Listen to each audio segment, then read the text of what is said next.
What if I told you there's a place where the ground is literally rising beneath people's feet? A place where ancient myths whisper of fiery underworlds, Yeah. and scientists are carefully watching a sleeping giant that might be starting to wake up. It sounds like the plot of a summer blockbuster, Right. but it's the reality at Campi Flegrei, Hmm. a massive volcanic area near Naples, Italy. So we're not talking about a towering volcano with smoke billowing out the top. No, not at all. Okay. Campi Flegrei is different. Okay. It's a caldera, Uh-huh. a vast depression formed by past eruptions. Hmm. So large, it's barely noticeable at ground level. I see. You could be standing on it, Wow. surrounded by villages, ancient Roman ruins, even lush vineyards, and not realize the powerful forces at play beneath the surface. Okay, let's break that down. Great. What exactly causes a caldera to form? Imagine a massive volcanic eruption so powerful it empties a huge chamber of magma underground. Okay. The ground above, Yeah. no longer supported, collapses inward, creating this wide, bowl-shaped depression. That's our caldera. And that's what happened at Campi Flegrei. Yes. Okay. But over a very long period, I see. the caldera as it exists today is thought to have been formed by multiple eruptions. Okay. The most significant around 39,000 years ago. Wow. That eruption was so large it blanketed much of Europe in ash. Oh, wow. Some researchers even believe it contributed to the extinction of the Neanderthals. That gives you a sense of the scale we're talking about here. Absolutely. Yeah. But here's the catch. Campi Flegrei isn't just a relic of the past. Right. It's very much active. Yeah. The area is known for something called Bradyseism. Okay, that's a new one. Yeah. Ready? What now? Bradyseism. Okay. It's this cyclical rising and falling of the ground driven by the movement of magma and hydrothermal fluids below. So it's like the ground is breathing. That's a good way to visualize it. Okay. But instead of lungs, imagine a vast system of magma chambers and hot fluids constantly shifting and changing pressure underground. I see. As they move, the ground above responds, rising and falling over time. And has this breathing been getting faster or heavier lately? Mm-hmm. What's happening now that has scientists so concerned? There have been a number of alarming signs. Okay. In May of this year, there was a significant seismic swarm, Okay. about 150 earthquakes in a matter of hours, Wow. the largest reaching a magnitude 4.4. Wow. That must have been unnerving for the people living there. Definitely, Yeah. especially since it came on the heels of another worrisome trend, rapid ground uplift. Oh, wow. In Pozzuoli, Yeah. a town located right in the heart of the caldera, Uh-huh. the ground has risen by over a meter since 2005. A meter. Yeah. That's quite a lot, isn't it? Yeah. Over such a short period of time, I mean. It is, and it's a clear indication that something is happening beneath the surface. This uplift is directly linked to the movement of magma and those superheated fluids.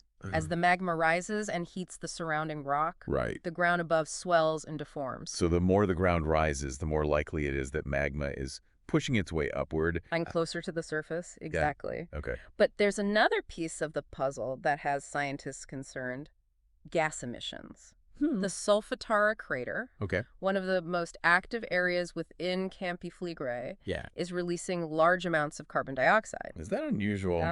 Volcanoes and gas kind of go hand in hand, They do. don't they? But the amount and type of gas can tell us a lot about what's going on beneath the surface. I see. An increase in CO2 emissions can suggest that magma is degassing, Okay. releasing its dissolved gases as it moves upward. It's like the magma is exhaling, and we need to pay attention to what it's breathing out. So we've got earthquakes, ground uplift, and gases. It sounds like all signs point to trouble brewing beneath Campi Flegrei. It certainly has scientists on alert. Yeah. The Italian National Institute of Geophysics and Volcanology, or INGV, is keeping a very close eye on the situation. What sort of monitoring is the INGV doing? They have an extensive network of seismic stations across the region, Okay. constantly listening for tremors and earthquakes. They also use GPS and satellite data to track ground deformation with millimeter precision. Wow.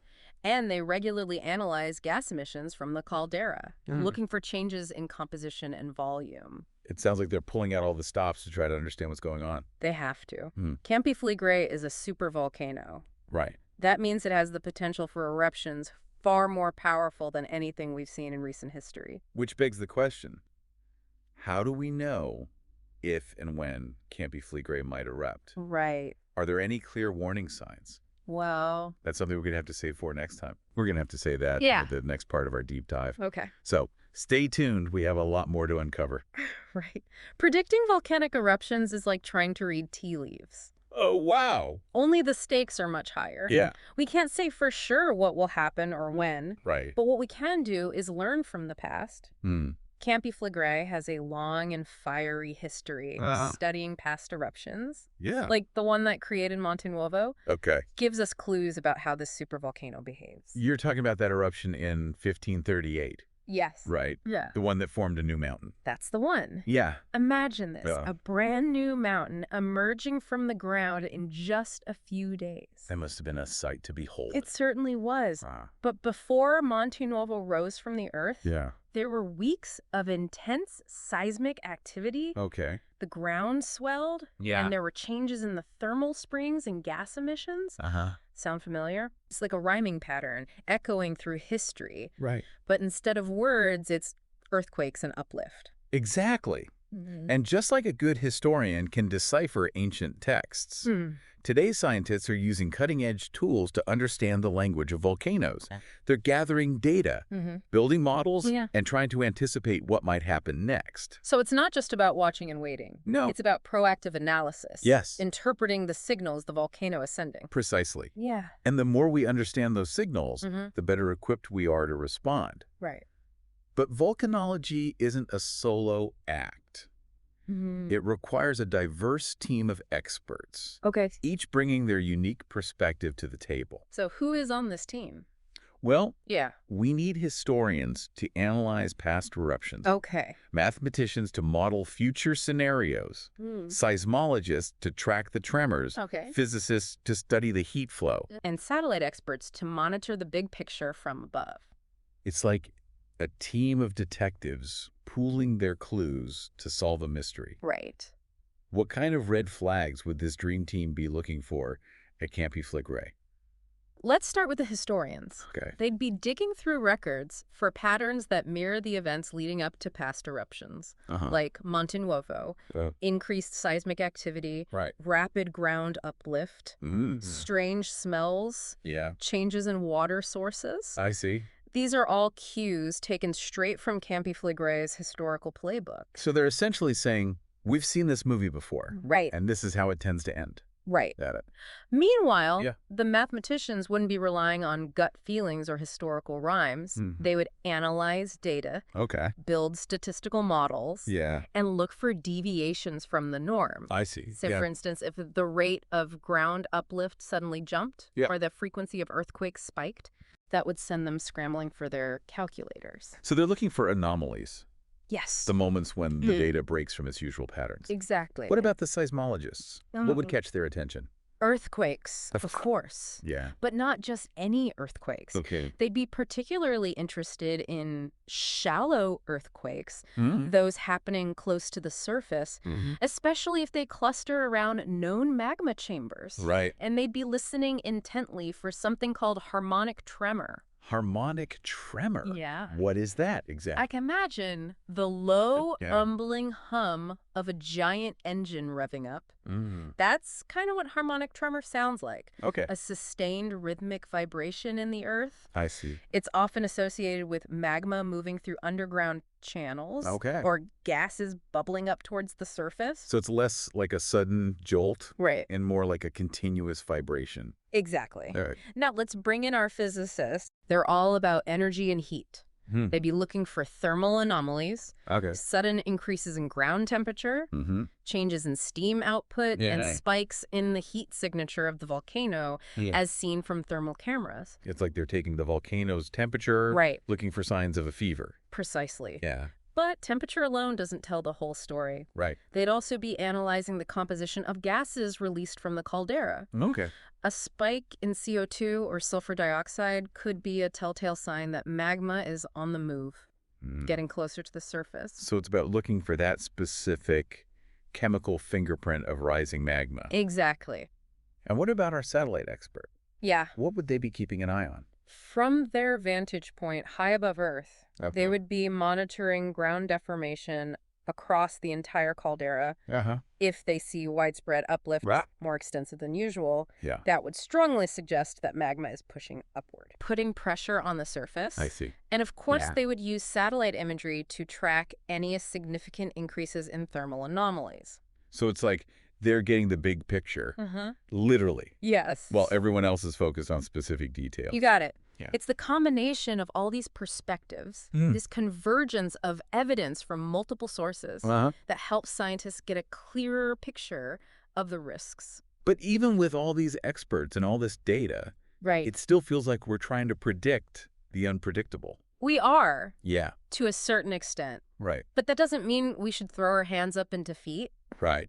By studying past eruptions, by constantly monitoring and analyzing, by collaborating and sharing knowledge, we can at least attempt to be as prepared as possible. Preparedness over panic? Absolutely. Right. Because while an eruption at Campi Flegrei is a possibility, it's not a certainty. So how do we balance this awareness of risk with the reality that life goes on in the shadow of this supervolcano? Right. That's something we'll explore in the final part of our deep dive. It's a strange juxtaposition, isn't it? It is. We've spent this deep dive talking about earthquakes, gas emissions, and ground deformation, all these potential harbingers of a volcanic eruption. But life in the shadow of Campi Flegrei doesn't stop.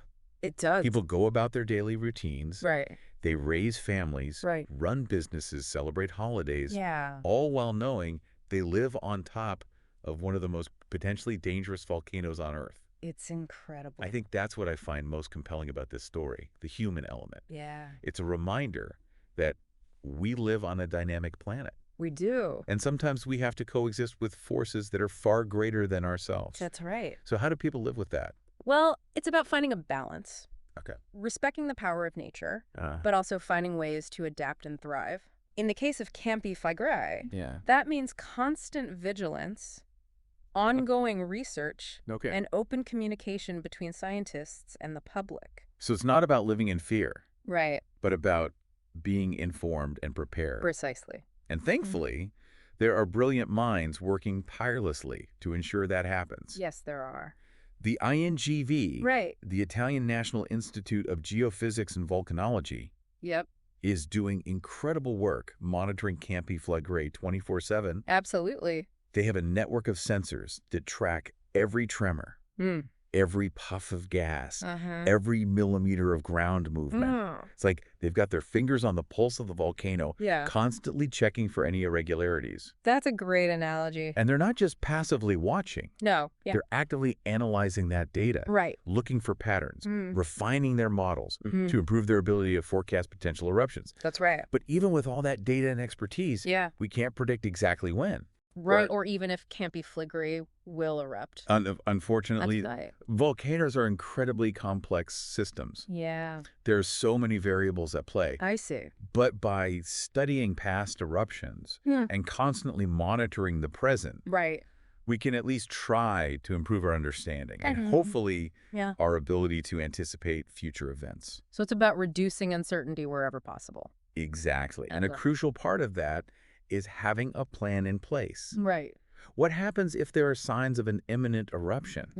How do you evacuate a densely populated area like the one surrounding Campi Flegrei? That's a logistical nightmare, to say the least. It is.